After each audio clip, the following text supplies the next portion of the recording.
Hey everyone, Nathan Nerdarchy here from Nerdarchy for Nerds by Nerds, and today I'm doing GM 911 with some of the other Nerdarchists. But before we introduce ourselves, we have Nerdarchy, the newsletter. First, this GM 911 came from the forum, but we also have Nerdarchy, the newsletter. Yeah, this is our first one from the forum. It's a historic moment in Nerdarchy history. Should we break your coffee thing cup over the computer? Something, yeah. Maiden voyage over Nate's head. Okay, and we're joined by Dave, and I'm Ryan. Just wanted to sneak that in there. All right, so Tom's got a problem. An interesting problem. A very, very strange yet interesting problem. He has a nuclear physicist transported to another world. Is that what? To the D&D world. Yeah, to the D&D world, and he eventually becomes a conjurer, and he's second level in that school, and it gives you minor conjuration. And he says, well, I'm a nuclear physicist. I would have obviously seen a atom bomb, so I can conjure up an atom bomb, and a gun, so I can conjure up a gun.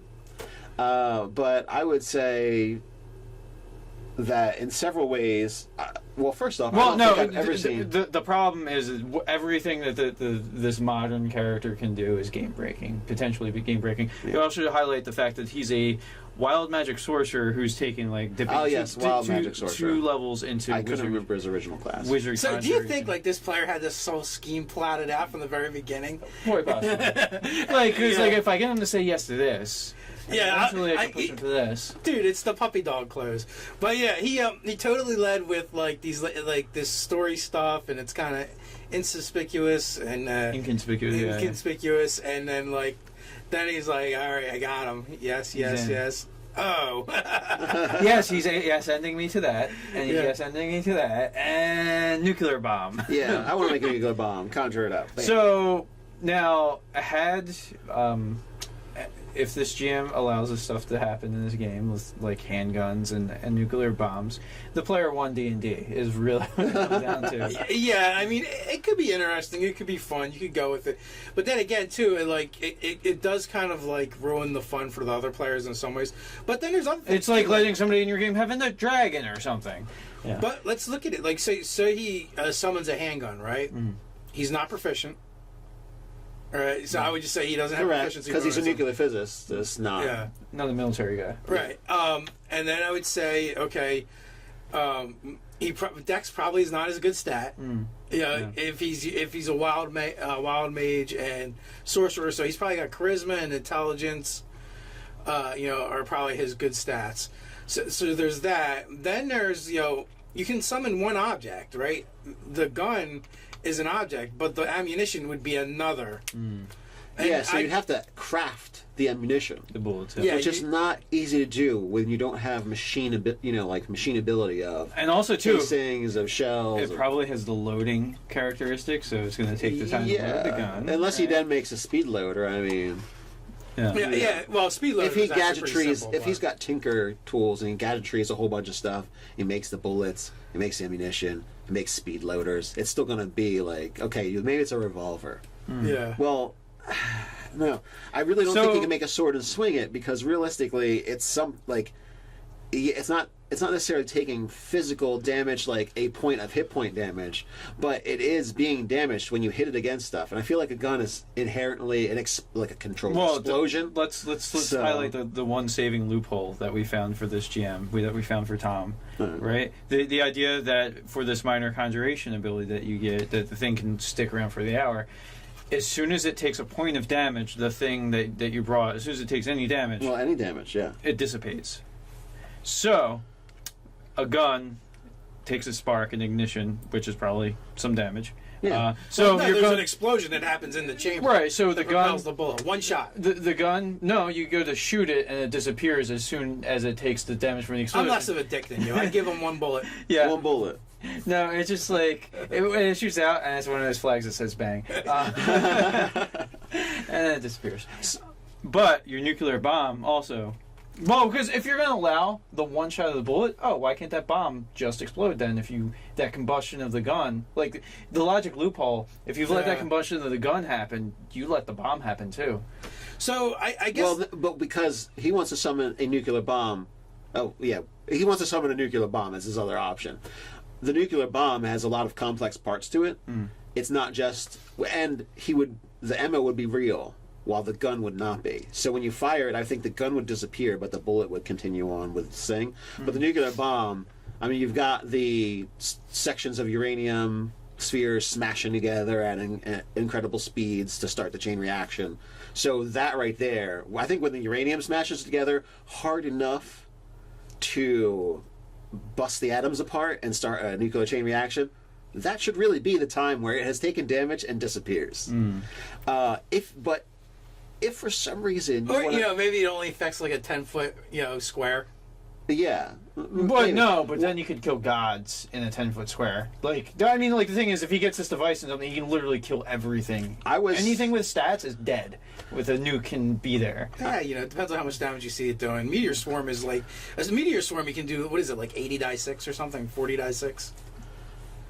I don't know the mass amounts of damage, but meteor swarm is high up there on spell damage. Yeah, it's like minimum 40 d6. But it's like a 9th level spell. Yeah, well, that's what I would consider a nuke. Yeah, but I mean, when you're talking about a 6th level character doing that, come on, like really, you're going to give him the capacity to do that shit? Now, I would say possibly if you could. I mean, I didn't think about I can make a bomb with this minor conjuration. I was thinking that you could do things like make a little ladder, or make a foldable ladder, or But you're not playing a character from make the a modern stick, period, too. or So the modern conjurer, I would think, should be able to summon certain things from the modern era, but he's in the medieval world. So maybe as a kind of like combination, you could say, well, yeah, you can summon. How many times can he do it? Like every round or something? Can he summon an inanimate object? I'm not sure what the duration is. Well, lasts an hour. Okay. So here's the other thing, right? There's a lot of tropes where modern stuff just doesn't work in the fantasy world, or where something happens to the modern world and it basically goes back to the Dark Ages because technology ceases to work. So, like, you don't have to explain it. You could just say, yeah, that's weird. It comes, but it doesn't work. Well, you got the thing with, like, the Dresden Files, where wizards, the way they interact all wonky with modern technology, that things that were made after a certain period, they adversely affect. So, like, you might be able to make a revolver, but you might not be able to make, like, a super more gadgety gun. Or you do, as soon as it happens, it could malfunction or break. It doesn't work in your hands. Imagine building a nuke that malfunctions immediately. That might be bad. Yeah.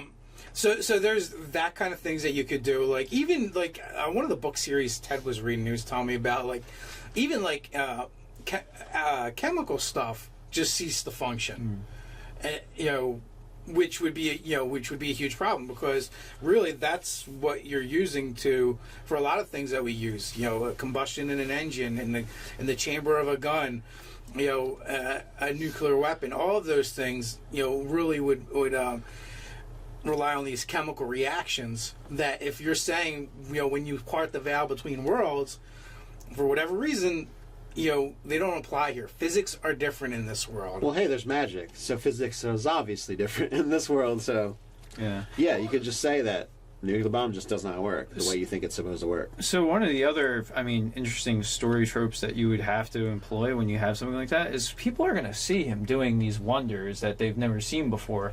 Well, there's going to be certain factions that are going to want to imprison him and make him make stuff for them. Like it's the whole, like, Tony Stark, like, imprisoned by terrorists to make weapons type of things. Like, that shit would definitely be happening. There'd be people that would be wanting to kill him because he has this strange and unusual technology. There's going to be all these arcs you can do that, like, you kind of have a bounty on your head for the things that you can do. And the major thing is, once you show another wizard your trick, the wizard's seen it be conjured. He's seen the device. He's seen the object. So basically, you're saying, "Hey, you want to copy now all the this conjurers sucker? have handguns." Yeah, we're like, "This is awesome." Never bring a magic missile to a gunfight. Yeah, exactly. So, that'll be happening. So I would. There's a lot of restriction you can put on it. I was saying, if you want to give him that feel that his character background and weird story matter, then I would say go with his ability, like, make it kind of like spell based. Like, you can throw a bomb, but it's really just a cantrip. Like, you're using your conjurer's ability to conjure a small nuclear thermal device but it's just... It's a D10 or 2D10 when you level. Well, I mean, you can make really tiny bombs that make really tiny explosions. I mean, they're still devastating to anybody that gets to catch it. You know what? That's what we did in the Urban Underdark game. Carrie's character is an alchemist, and her evocation spells are all explained away as chemical reactions of her mixing shit together and throwing it. Yeah. Like, well, I mean, she's just an evoker wizard, you know. Like, we just reflavored it. So yeah, great. You're using your chemistry stuff, and that's how your spells. Because basically, this is a guy that's just trying to take advantage of out of game knowledge and like break the game. Break the game. Yeah, if that was his intent, I mean, I would say here, this is as far as you're getting. Yeah. This is the type of device you can make, and I also like the idea of the social ramifications. Like, you're now the most wanted man there is. Yeah, you have something no one else knows how to do. Yeah, and you've been showing it off. Yeah, I mean, if he's not careful of who sees what he's up to, like that's definitely, he could be working for the Dark Lord in the world, like, And maybe sometime down the line, like you're saying, 9th level spell, you can summon a nuclear device that can destroy part of a city, which is just the Meteor Swarm spell, and it might be it's the Meteor Swarm spell. But maybe it's turned into a ritual, and you're actually you're summoning different parts of the nuclear bomb components, and that would be really cool. So it really depends on whether this guy is just trying to be ridiculous in D&D, or if he's like, well, I should be able to do something like this because of my background. If he's doing that, then he'll probably really enjoy the idea of reflavoring the spells as bombs and as guns. Like a flame cantrip can just be turned into a ballistic force. He can summon a gun and boom, and it's just his attack, but it looks cool. Yeah, it's basically that thing. But not when you're talking about a 6th level character using a nuke. Like, if he wants to develop a nuclear device that can blow up a city, then, just tell him, when you're 18th level wizard, we'll see. You have that. I'm sure you'll be able to make a spell for it. I also like the idea, too, the fact that what you said earlier, Nate, is the more complex the object is, it actually becomes more than one object and several objects assembled to make one piece. So at that point, then you have to abdicate how the spell actually works, and you very easily say, well, no, you can't actually make a modern explosive because it's a combination of wires and gunpowder and chemicals and circuit boards and batteries. It's all of these things. It's a ton of objects. Yeah. And you may have seen the nuclear device, but did you see all the parts? Did you see the microchips? That perfectly time and balance everything that needs to be done. Do you actually know? Can you build a nuclear device from scratch? There are actually fairly simplistic ways to do it, but they require things like uranium and a 3-story building, to make it happen, because it's like in the Anarchist Cookbook tells you how to make a nuclear bomb. But and also I think it also requires several generations of people, because people are going to die from the uranium poisoning and stuff. Oh, all right. I haven't read it. Someone told me about it, but. So there are definitely other factors that you can kind of throw up as obstacles in the way, or again, you can just say, well, in this world, physics work different. So I feel like this is the first video that will end up on an NSA watch list after that discussion of uranium. Nerdarchy does not condone the use of nuclear weapons or NSA. So with that, I feel like there's tons of workarounds with this, and again, you have to gauge what it is your player's trying to do. If they're just trying to be a dick and break the game, then just say no. Then don't make any concessions for them. Or give them some alternatives, or just murder their character real fast, so their next character they'll come up with a background like that, and you're like, nah. Yeah. That didn't work out so well last time. And you can legitimately murder their character. Like, the bounty's on their head because... Well, or that character gets captured and enslaved to make stuff, and now the game is... Because that character is captured, so he's not going to want to play that character. So he gets to play another character, and they want to rescue that character, maybe even take him out, because he's making stuff for the other side of a conflict. Yeah, but I feel like a dick character would want to try and rescue him so they could play the character again and go back to breaking the game. Yeah. But that's all right, because then you get to use him as a villain against them. Well, no. No, you can tell stories about the evil this evil sorcerer that's making terrible contraptions. Depending on who you got in the party, what you do is you say, you know, like you pull them aside, say they're like a Kingsman, like very super loyal to the country. You give them a secret message to like make sure they kill that character. Yeah. You know, like, look, it's like he's got to die. Yeah, you get a few, like the rest of the party. The rescue. The rest of the party is like in on it. Like, look, this guy, he's a danger to society. He's got to get taken out. And like, so the shock on that one player's face when like he doesn't know that everybody else knows that like this has to happen. Especially if the character's kind of been like overshadowing their characters and you know can throw it in their face or whatever. Yeah, it's their payback. Yeah, exactly. They might do this with glee. Yeah, as he cries. So first and foremost, you have to discern the motive of your player and how well you know the person. And if you don't know the motive, talk with them. Have a conversation with the person. Yeah, because the reskinning and reflavoring, I think, would absolutely be the best approach of it. Not a wizard and somebody that does technology. It's somebody that does technological feats that replicate wizardry. Yeah, like makes the most sense. Yeah, I like that idea. Or kind of the mingling of magic and technology, but ultimately the effects are the same of a spellcaster. Out of the PHB and balanced. Yeah. Yes. Yeah. So I think we covered it. I think we did. What do you guys think? How would you handle this in your game? Would you have made the mistake in the beginning? But hey, we appreciate the effort that goes into actually giving your players agency and letting them do something creative. The truth of the matter is sometimes it can bite you on the ass. Sometimes. Yeah, but let us know in the comments below while you're at it. Like, share, and subscribe. You can tweet at us at Nerdarchy on Twitter. Just read articles over nerdarchy.com. So until next time, stay nerdy.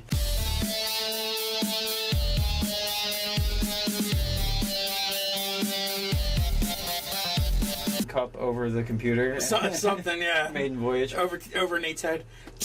Okay. And we're joined by Dave. And I'm Ryan. Just wanted to sneak that in there.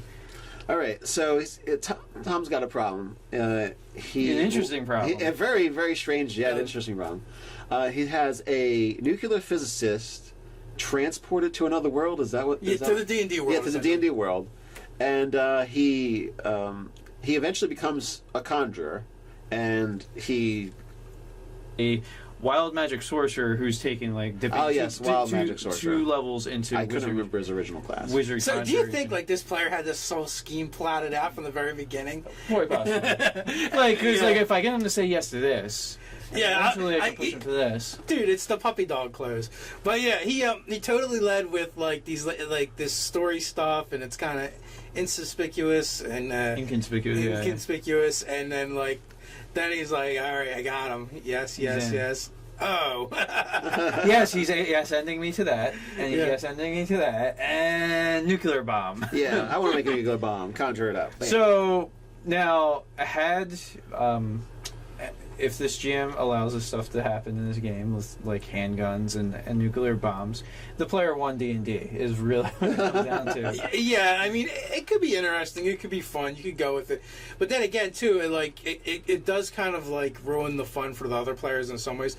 But then there's other things. It's like letting somebody in your game have a dragon or something. So he's second level in that school, and it gives you minor conjuration. And he says, well, I'm a nuclear physicist. I would have obviously seen a atom bomb, so I can conjure up an atom bomb.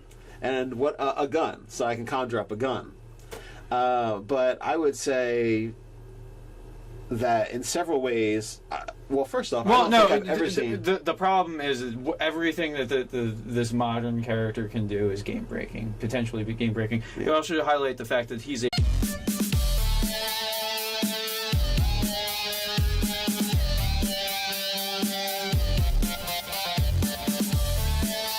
Hey everyone, Nathan Nerdarchy here from Nerdarchy for Nerds by Nerds, and today I'm doing GM 911 with some of the other Nerdarchists. But before we introduce ourselves, we have Nerdarchy, the newsletter.